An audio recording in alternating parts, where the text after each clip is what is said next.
Hola, buenos días o buenas tardes, dependiendo de la hora a la que estáis escuchando ese video.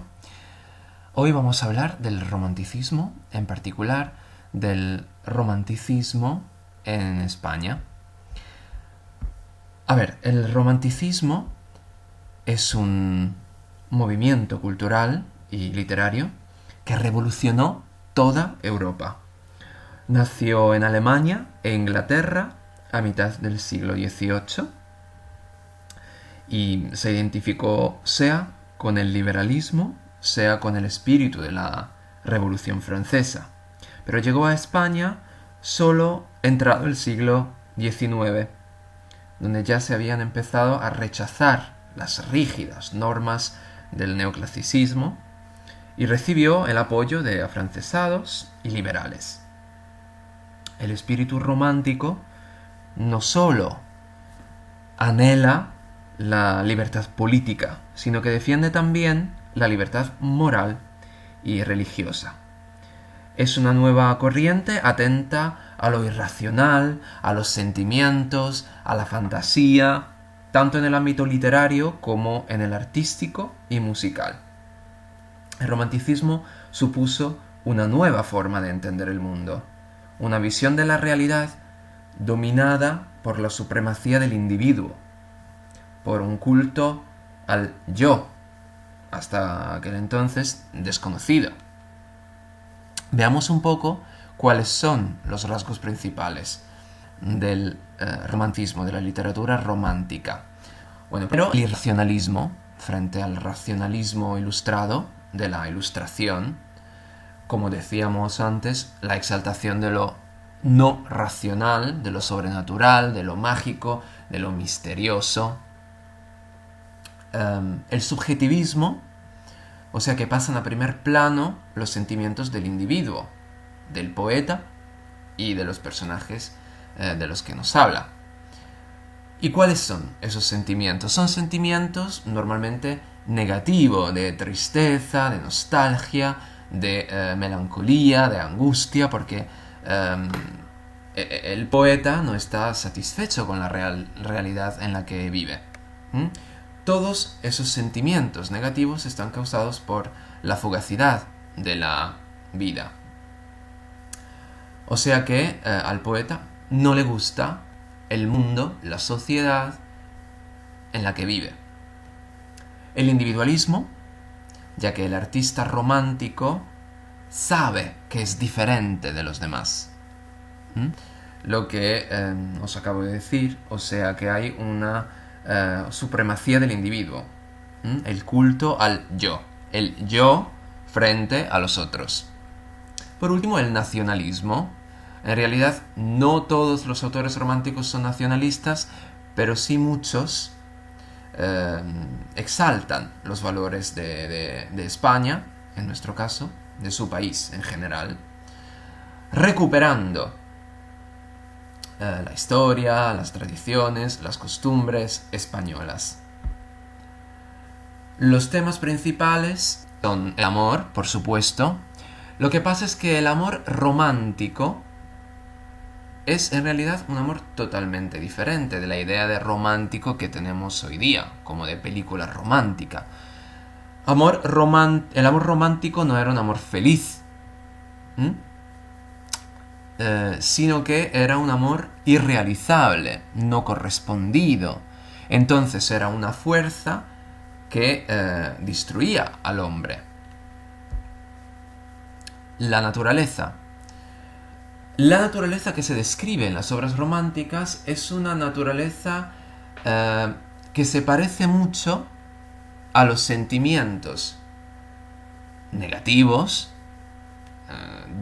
de sufrimiento de los protagonistas. La naturaleza siempre acompaña al protagonista, al poeta, porque hay cierta correspondencia entre, por supuesto, el poeta, el autor, el artista romántico y los personajes de los que habla.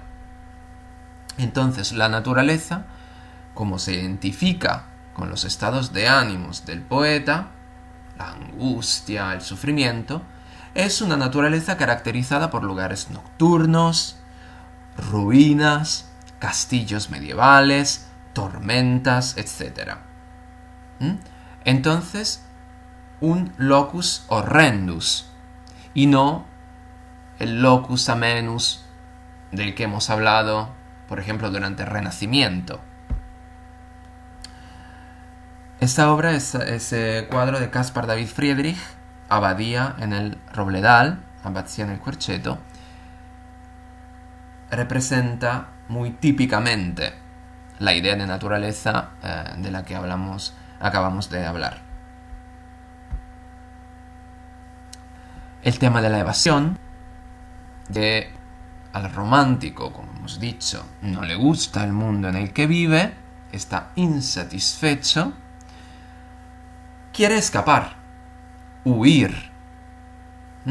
Esa idea de la evasión, de escapar a otros lugares u otros tiempos, otras épocas, se conoce como escapismo.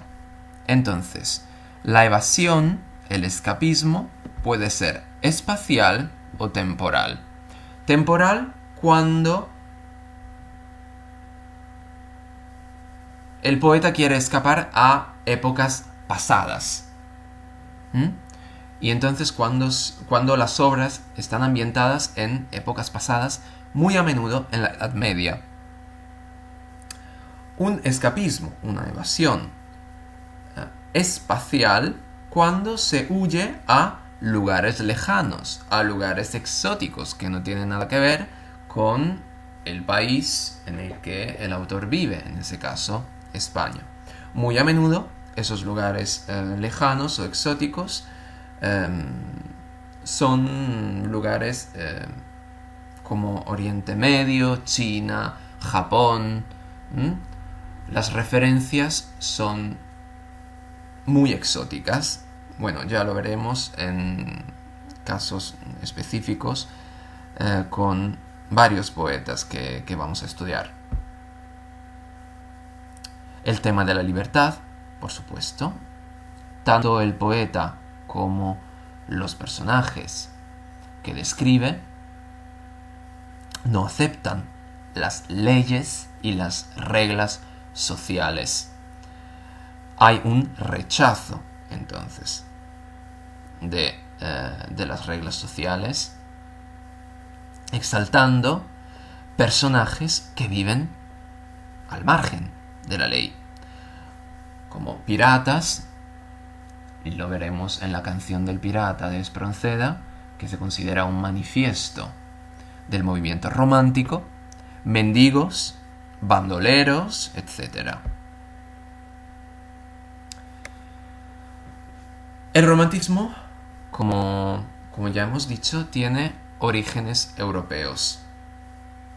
Procede de la crisis de la Ilustración, esa época, el siglo de las luces, el siglo de la razón, en la que se exaltaba la racionalidad, todo lo que era racional. Nace, como hemos dicho, en Inglaterra y Alemania, a mediados del siglo XVIII, con esa idea de un hombre nuevo.